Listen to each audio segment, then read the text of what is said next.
आज तक जितने हार्ड एंड थ्रिलर मूवी देखी, इस तरह की कोई सर्वाइवल मूवी नहीं देखी। सच्ची घटनाओं पर आधारित आज की ये कहानी।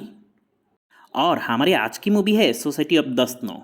साल 1972 की 13 अक्टूबर उरुग्वे की एक रग्बी टीम एक स्पेशल मैच खेलने के लिए चिली जा रही है। उस टीम की काफ़ी प्लेयर पहली बार देश के बाहर जा रही थी, इसीलिए सबने बहुत खुश थी। किसी किसी को तो फैमिली भी साथ जा रही थी। प्लेन ने टेक ऑफ किया एंड अर्जेंटीना की अंदिस पहाड़ों के ऊपर से जा रही थी। अचानक से प्लेन जोर जोर से हिलने लगी, सबने डर गई।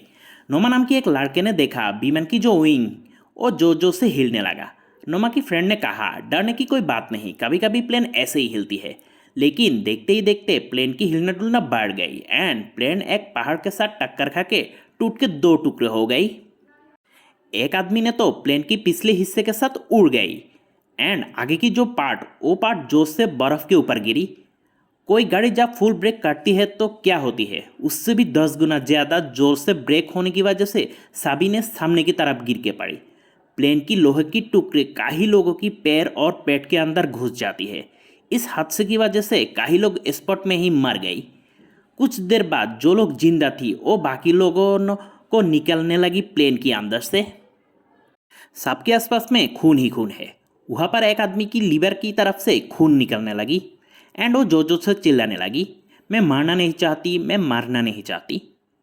फिर रात हो गई तो साबी ने कपड़े और कुछ लाश की मदद से दरवाजा खिड़की अच्छे से लॉक कर दी ताकि ठंड ना लगे।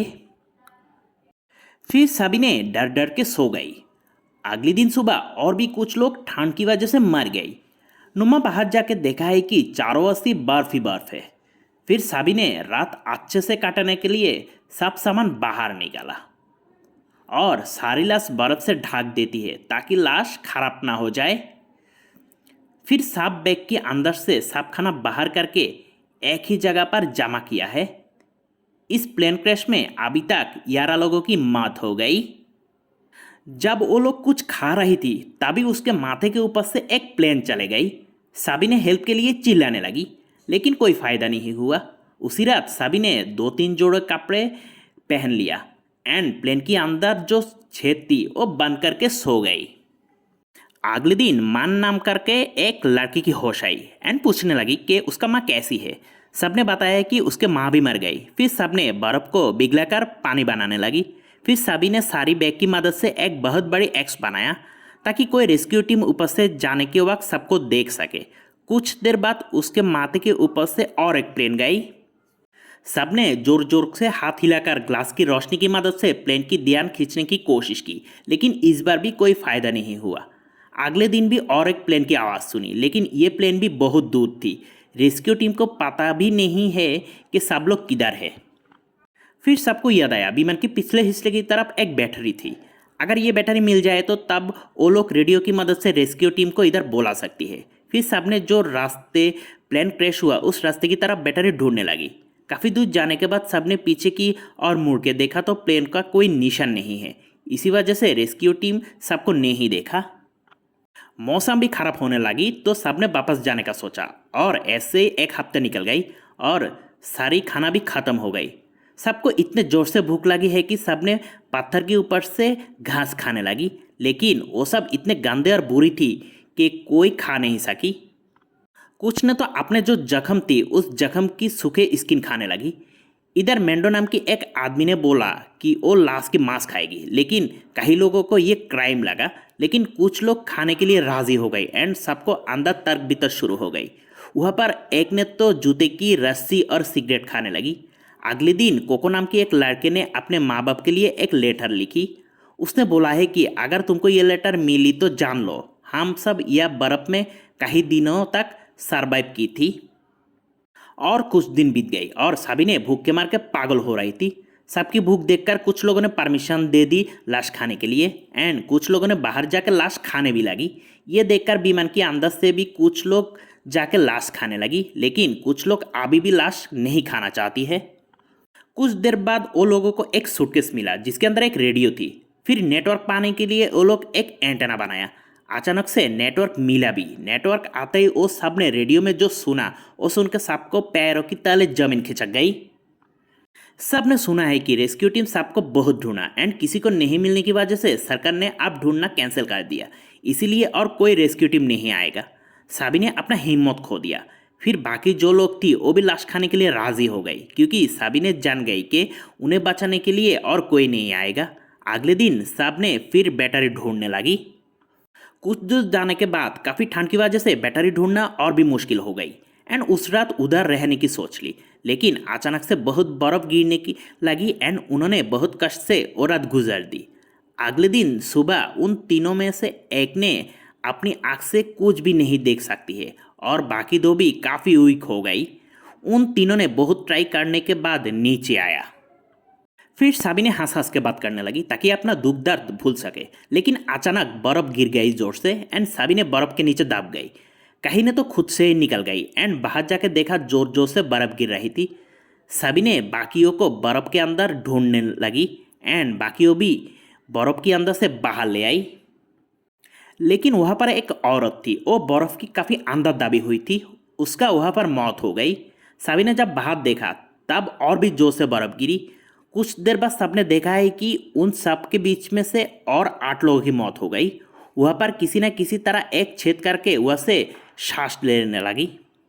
बाकी लोगों को इतने जोर से भूख लगी है कि उन सब ने सोचने लगी है कि जो 8 लोग मर गए उन 8 लोगों की लाश खाएगी, लेकिन उन्होंने समझा है कि ये बात आसान नहीं है, क्योंकि वहाँ पर उस 8 लोगों की रिलेटिव अभी भी जिंदा है। वहाँ पर जब नोमा ने ग्लास ब्रेक करने की कोशिश की तब उसका पैर काट गई, लेकिन वो हार नहीं मानी, वो बर्फ को खोड़ने लगी। फाइनली 20 डेज के बाद सबने एक छेद किया एंड उसी की मदद से सभी ने बाहर निकल आया।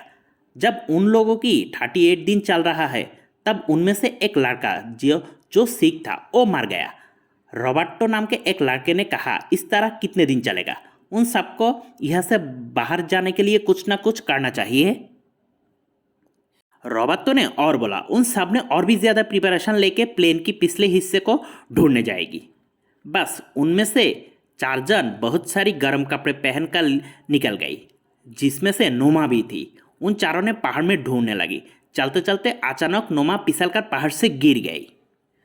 रॉबर्टो एंड बाकी दोनों ने आके देखा है कि नोमा के पैर में बहुत जख्म है, इसीलिए साबी ने वापस प्लेन के पास जाने का सोचा, लेकिन नोमा ने कहा, तुम लोग मेरे लिए चिंता मत करो, तुम लोग जाओ, मैं अकेला ही चला जाऊंगा।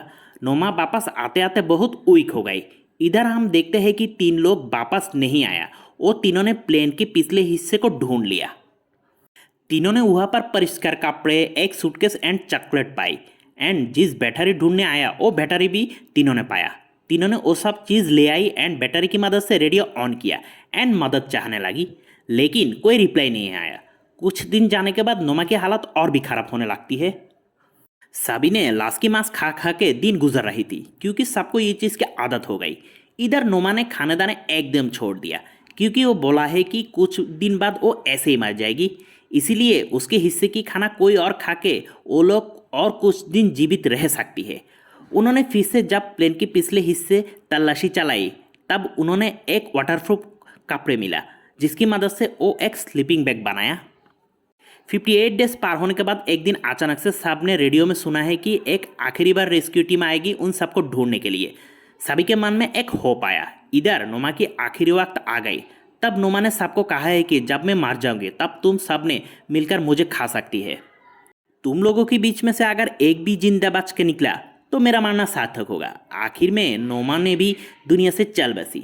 नोमा की मौत से रॉबर्टो मैंडो एंड टिंटिन को और भी जोश आया एंड तीनों ने सोचा इस बार वो लोग चलते चलते चिली की तरफ बढ़ेगी, इसीलिए वो लोग स्लीपिंग बैग एंड कुछ खाने का सामान लेकर निकल पड़ी एंड पहाड़ों में चढ़ने लगी।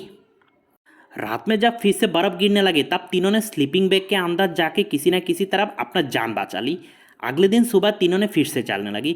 कुछ देर बाद देखा है कि तीनों को और भी रास्ता चलना पड़ेगा। उसी वक्त टिंटिन ने वापस जाने का सोचा, क्योंकि इतने सारे रास्ते वो नहीं जा सकती है। इसीलिए टिंटिन ने अपना खाना उन दोनों को देकर वापस प्लेन की तरफ चले गई। बहुत हार्डवर्क के बाद फाइनली बाकी दोनों को पहाड़ों के नीचे आकर पहुंची, जिधर कोई बर्फ नहीं थी। उन दोनों को एक नदिया देखा। उस दोनों ने पेट भर के पानी पिया। उस वक्त उन्होंने जो देखा उन दोनों की तो होश ही उड़ गई। दोनों ने देखा है कि एक घोड़े के ऊपर एक आदमी बैठा है एंड वो आदमी उन दोनों को देख रही है। रॉबर्टो और मैंडो खुशी से पागल हो गए, लेकिन उन आदमी ने इन दोनों को कोई बात समझा नहीं। फिर उस आदमी ने उन दोनों को एक पेन और एक कागज़ दिया एंड दोनों ने कागज़ पर लिखा है कि उन दोनों ने उस क्रैश हुआ प्लेन के पैसेंजर।